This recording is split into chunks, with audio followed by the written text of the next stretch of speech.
मंजिलें उनको नहीं मिलती जिनके ख्वाब बड़े होते हैं, मंजिलें उनको मिलती हैं जो अपनी जिद पर अड़े होते हैं। हम जिद्दी हैं सर, हम जिद पर अड़े हुए हैं, टाइम अभी भी है। आप ये मत कहिए कि बीच में 1 महीना बोर्ड वाला खा जाएगा, ना ना सर, बोर्ड वाला हमें मेंस के लिए तैयार करने के लिए एक मॉक टेस्ट की तरह ट्रीट किया जाएगा, हम उसको एक मॉक टेस्ट की तरह ट्रीट करेंगे। बच्चों, जेई की तैयारी के बारे में सोचकर या जेई की तैयारी करते हुए एक चीज तो कंफर्म हो गई कि तुमने लाइफ में आने वाले किसी भी तरह के बड़े चैलेंज को फेस करने की अपने अंदर हिम्मत जुटा ली, क्योंकि ये एग्जाम एक ऐसा एग्जाम है जो बच्चा इस एग्जाम की तैयारी करता है और इस एग्जाम को अच्छे नंबरों से पास करता है, उसके अंदर एक चीज तो आ जाती है और वो है वो हिम्मत, वो ताकत जो किसी भी परेशानी को फेस कर सकती है। ये हिंदुस्तान के सबसे मुश्किल एग्जाम्स में काउंट भी किया जाता है और इसी वजह से कहा जाता है कि जो बच्चा इसकी तैयारी सही कर रहा है या जो बच्चा इसकी तैयारी के बारे में सोच भी लिया जिसने, आप समझ लीजिए उसने आधी जंग तो ऐसे ही जीत ली। लेकिन इस पूरी जंग में, इस पूरे खेल में एक अचानक रात में आने वाला भयानक सपना है जो बहुत सारे जेई एस्पिरेंट्स को आता है और वो है बोर्ड्स का एग्जाम। मैंने अपने तमाम बच्चों से बातचीत के दौरान या पिछले इतने सालों के एक्सपीरियंस के दौरान जो फेस किया है वो ये कि इस टाइम आते आते बहुत सारे बच्चों के अंदर एक जबरदस्त घबराहट आती है और वो घबराहट होती है बोर्ड का एग्जाम। मैं चाह रहा हूं ये वीडियो तुम लास्ट तक देखना, बिकॉज मैं इसके अंदर बोर्ड्स की और जेई मेंस की सिमिलैरिटीज के बारे में या थोड़ा सा इनके बीच में डिफरेंशिएशन क्या है उसके बारे में डिस्कशन करूंगा और कुछ ऐसी चीजें जो आपको करनी चाहिए ताकि आप दोनों एग्जाम को अच्छी तरह से निकाल सके उसके बारे में भी थोड़ा सा डिस्कशन करूंगा। मुझे जो ऐसा लगता है कि ये देखिए बड़ा क्लियर है, अब ये एग्जाम एक ऐसा एग्जाम है, चलिए हमने मान लिया ये एक भयानक सपना है सर, बोर्ड्स का एग्जाम आने वाले हैं, जेई मेंस का हमारा सेकंड अटेम्प्ट आने वाला है, पहला अटेम्प्ट हम बहुत अच्छा नहीं कर पाए, अब क्या करें सर, जेई का सेकंड अटेम्प्ट तो देना ही है लेकिन उससे पहले हमारा काफी टाइम बोर्ड्स के एग्जाम्स में खर्च होने वाला है, सर हम कैसे सेकंड अटेम्प्ट की तैयारी कर पाएंगे।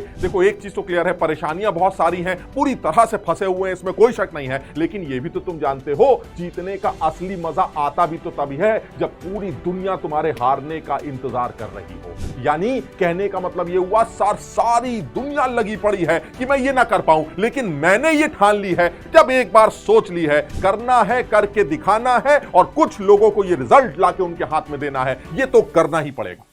मुझे जो समझ में आता है वो ये है कि जेई का एग्जाम और बोर्ड्स के एग्जाम्स को जितना ज्यादा आप अलग अलग सोचेंगे आप उतना ही ज्यादा परेशान होंगे, ये मेरा मानना है। मैं आपको बताता हूं मैं कहना क्या चाह रहा हूं। मैं ये कहना चाह रहा हूं इसमें कोई शक नहीं है कि जेई के पेपर में जो अप्रैल का अटेम्प्ट होने वाला है और साथ ही साथ जो बोर्ड्स के एग्जाम से स्टार्ट होने वाले हैं, इनमें एक चीज बिल्कुल अलग है, एक जगह पर सिर्फ 12th का सिलेबस पूछे जाने वाला है और एक जगह पर 11th और 12th दोनों का सिलेबस आने वाला है। कुछ लोग कहते हैं सर ये देखिए इतना बड़ा अंतर है, मैं कहता हूं अंतर नहीं है, इसमें सिमिलैरिटी है, उसमें भी 12th का सिलेबस आने वाला है और इसमें भी 12th का सिलेबस आने वाला है। क्या हुआ सर, जो 12th का सिलेबस वहां आने वाला है वो 12th का सिलेबस यहां भी आने वाला है, वहां पर जिस चीज से तैयारी की जाएगी वही तैयारी यहां से भी की जाएगी। किस चीज से सर, वो एनसीईआरटी से पढ़ाई करवाते हैं, ये भी एनसीईआरटी से पढ़ाई कराते हैं। सर इसका मतलब ये हुआ जो मेन सवाल हमने सोचे थे या जो इस पुराने अटेम्प्ट में आए या पिछले सालों में आए, सर वो ज्यादातर एनसीईआरटी के चारों तरफ घूमते हैं। इसका मतलब यह हुआ कि सर अगर उस एग्जाम की तैयारी भी एनसीईआरटी से की जाती है और इस एग्जाम की तैयारी भी एनसीईआरटी से करनी है तो सर इसमें कुछ नया नहीं है, हम एक ही एग्जाम की तैयारी कर रहे हैं, चाहे आप उसको बोर्ड बोल दीजिए चाहे आप उसको मेंस बोल दीजिए। अच्छा चलिए मान लेते हैं कि अगर आप दोनों जगहों पर एनसीईआरटी से ही तैयारी कर रहे हैं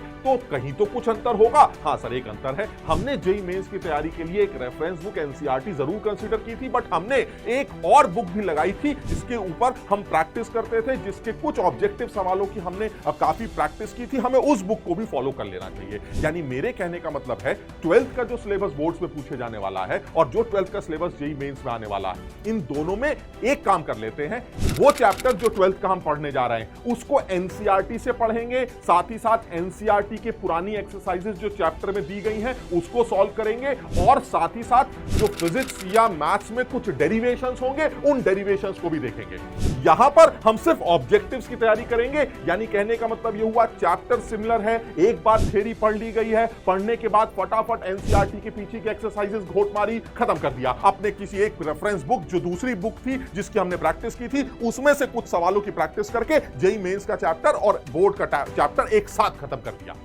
मैं आपको ये चीज ये बताना चाह रहा हूं, बोर्ड्स के एग्जाम्स हमारे, अगर इंग्लिश के पेपर को मैं अपना फर्स्ट पेपर अज्यूम करूं तो 24 फरवरी से स्टार्ट हो रहे हैं। अगर 24 और आज के बीच के 14-15 दिनों के गैप के बारे में बात करूं तो मुझे ऐसा समझ में आता है कि ये जो गैप है, इस गैप में मेनली मुझे फोकस करना चाहिए 12th के सिलेबस पर। मैं बताता हूं मैं ऐसा क्यों कह रहा हूं। अगर 24 को मेरा पहला पेपर है तो इसका मतलब मैं उस एग्जाम की तैयारी, इंग्लिश के एग्जाम की प्रिपरेशन 21 से कर लेता हूं, यानी 21, 22, 23 सर हमें 3 दिन इंग्लिश के लिए मिलेंगे, हमारा काम चल जाएगा। यानी 20 तक मेरे पास ये ऑप्शन है कि मैं अपने मनपसंद सिलेबस को कवर कर सकता हूं। लेकिन वो मनपसंद सिलेबस जो बचे हुए 10-15 दिन हैं, उन दिनों में आपको 12th को ही फॉलो करना चाहिए। क्यों ऐसा कहा जा रहा है? हमारा जो लास्ट पेपर होगा वो मैथ्स का पेपर होगा, उसके बाद फिजिकल एजुकेशन या कंप्यूटर साइंस या इकोनॉमिक्स का जो भी पेपर होगा वो अलग है, बट मेन पेपर जो मैथ्स का होगा वो 11 मार्च को खत्म हो जाएगा। 11 मार्च से लेकर सर 6 अप्रैल के बीच में भी मेरे पास बहुत सफिशिएंट टाइम है। मैं उस टाइम 11th के सिलेबस को रिवाइज करूंगा और तब तो बोर्ड का टेंशन भी नहीं होगा। यानी मैं ये बताना चाहता हूं, बेस्ट तरीका ये है कि इधर बचे हुए जो हमारे पास 12-14 दिन है, इंग्लिश के एग्जाम से 3-4 दिन पहले तक का जो टाइम है, उसमें मुझे 12th के सिलेबस को फोकस करना चाहिए और उस सिलेबस में मेनली उन चैप्टर्स को कवर कर लेते हैं जो चैप्टर्स हमें कम समझ में आए थे। जब हमारे एग्जाम्स स्टार्ट हो जाएंगे तो केमिस्ट्री के पेपर में आपको पूरे के पूरे 3 दिन मिलने वाले हैं। पूरा का पूरा मेरे हिसाब से आपको 3 दिन मिलने वाले हैं। साथ ही साथ आधा वो दिन होना चाहिए जिस दिन आपका एक पेपर खत्म हुआ, यानी कुल मिला के 3.5 दिन, 3.5 डेज आपके पास केमिस्ट्री की तैयारी के लिए। सर उसमें हम तैयार क्या करेंगे? उसमें कम से कम आप उन चैप्टर्स में जिनमें डेरिवेशंस हैं, या उन चैप्टर्स जिनमें कुछ सब्जेक्टिव सवालों की आप लिख के प्रैक्टिस करना चाहें, या पुराने सैंपल्स पेपर्स को देखना चाहें, वो उन 3 दिनों में कर सकते हैं। इधर के टाइम में आप उस पूरे चैप्टर को कवर करिए, एक्सरसाइज पुरानी वाली एनसीईआरटी के पीछे की एक्सरसाइज को कवर करिए, और साथ ही साथ अपने मेंस के लिए कुछ पीवाईक्यूज या ऑब्जेक्टिव सवालों की साथ में अपनी दूसरी बुक से प्रैक्टिस कर डालिए।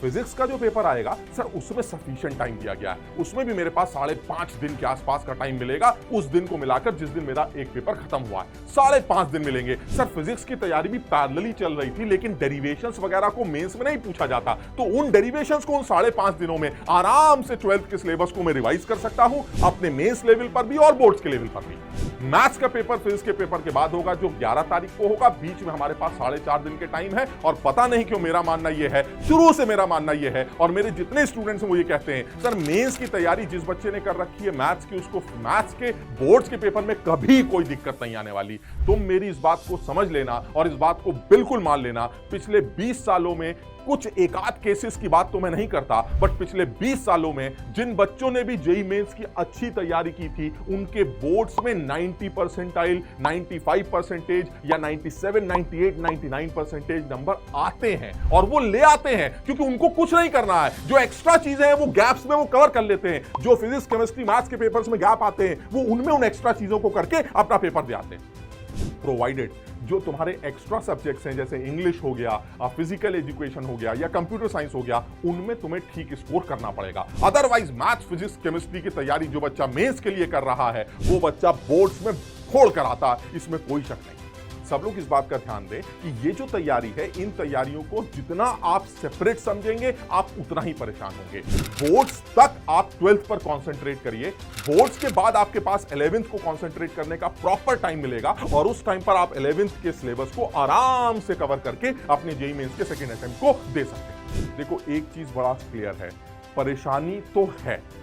हमारा कहना या किसी के कोई भी तुमको ये समझा रहा है कि कर ले बेटा, हो जाएगा, कोशिश तो करनी पड़ेगी, इसमें कोई शक नहीं है कि ये तो ठीक है, ये तो सर सब कहते हैं मुश्किल तो है, लेकिन ये मुसीबत तो है ही, इसमें तो कोई शक नहीं है। और हम सब जानते हैं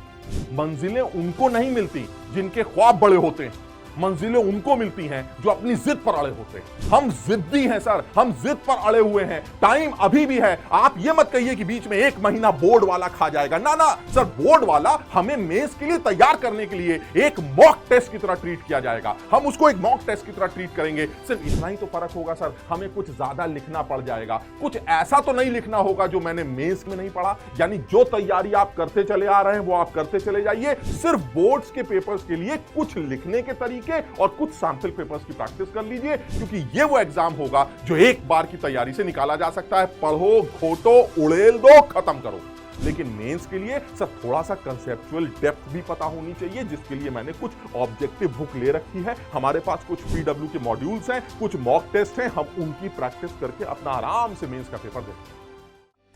मैं सब लोगों से ये कहना चाहता हूं, क्योंकि बहुत सारे बच्चे इस टाइम पर इस सदमे से गुजर रहे होते हैं कि सर हम बहुत जोश में हैं नेक्स्ट अटेम्प्ट के लिए, लेकिन इशू ये है कि बीच में एक बहुत बड़ी हर्डल आ रही। ये तुम्हारी अपनी सोच है, जिसे बोलते हैं ना कि हम बहाने सोच रहे हैं, हम किसी आदमी को ये समझाने की कोशिश कर रहे हैं यार मैं चाहता तो बहुत था करना, मैं करना तो बहुत चाहता हूं, लेकिन क्या करें, बोर्ड के पेपर भी तो आ गए हैं। अब आप बताइए, बोर्ड भी तो क्लियर करना है। मैं बिल्कुल मना नहीं करता, इस बार बोर्ड की वेटेज है। उसका सबसे बड़ा रीजन है कि अभी भी कोर्ट ने ये नहीं कहा है कि 75% वाला क्राइटेरिया हटाया जा चुका, हालांकि इसकी हियरिंग होगी और तब डिसाइड किया जाएगा, बट फिर भी अभी तक यही है कि नहीं 75% वाला क्राइटेरिया तो अब भी चलेगा। साथ ही साथ सीयूईटी के एग्जाम्स होते हैं, उन एग्जाम्स में दुनिया भर के कॉलेजेस हैं जो बोर्ड के परसेंटेज का एक कट ऑफ सेट कर देते हैं, यानी मुझे बोर्ड्स के नंबर तो चाहिए सर,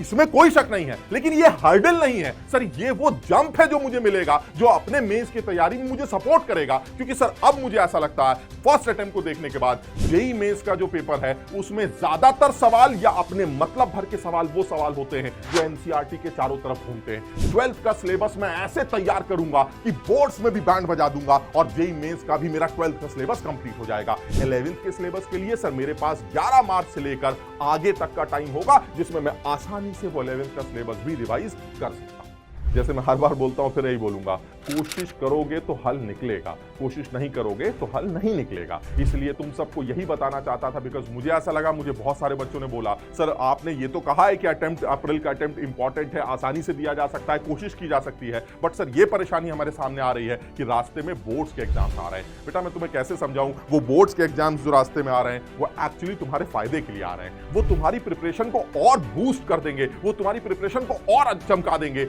उसमें कुछ चीजें अलग होंगी, वो कुछ चीजों के लिए आपके पास टाइम है, आप वो काम कर सकते हैं। तो मैं तुम सबसे यही कहूंगा, घबराने की जरूरत नहीं है। ये एग्जाम एक ऐसा एग्जाम है जिसको तुम बहुत आसानी से दे सकते हो, बिकॉज तुम सब लोगों को ये प्रॉमिस करना है अपने आप से, अपने पेरेंट्स से कि भाई चाहे जो कमियां रह गई हो इस फर्स्ट अटेम्प्ट में मैं बर्दाश्त कर लेता हूं, मैं अपनी गलती मान लेता हूं, लेकिन अब ये बहाना नहीं लगाऊंगा कि आगे आने वाले बोर्ड्स के पेपर मेरे लिए हर्डल क्रिएट करेंगे। नहीं, वो मुझे और तैयार करेंगे, वो मुझे कॉन्फिडेंस देंगे, क्योंकि इन बोर्ड्स के पेपर्स को अच्छा करके मैं अपने अंदर इतना कॉन्फिडेंस लेके आऊंगा कि मैं बोर्ड्स के साथ साथ 11th के पेपर भी और साथ ही साथ जो मेंस का पेपर है उसको भी फोड़ दूं। मेरी तरफ से तुम सब लोगों को ऑल द बेस्ट। मैं कोशिश कर रहा हूं कि तुम लोगों को ये चीज समझ में आ जाए कि हम बोर्ड्स को और जेईई मेंस को अलग अलग एग्जाम की तरह ट्रीट ना करें। 12th का सिलेबस जो बोर्ड में दिया जाता है वही ऑलमोस्ट सेम सिलेबस हमारा मेंस का भी है, तो जो तैयारी आप वहां कर रहे हैं उस तैयारी को इसके साथ जोड़ दिया जाए और मेरी इस बात को बिल्कुल भरोसे के साथ याद कर लिया जाए कि अब तक एक आध केसेस की बात नहीं करता, बट जिन बच्चों ने जेईई मेंस की तैयारी की है उनके बोर्ड्स में अच्छे नंबर, जबरदस्त नंबर आते ही आते हैं, प्रोवाइडेड वो अपने कुछ एक्स्ट्रा सब्जेक्ट्स को अगर केयर करें। क्लियर? चलिए ठीक है, तो आज इतनी बात करेंगे। All the best, best of luck सब लोगों को हर तरह के आगे आने वाले लाइफ के एग्जाम्स के लिए मेरी तरफ से all the best. Thank you.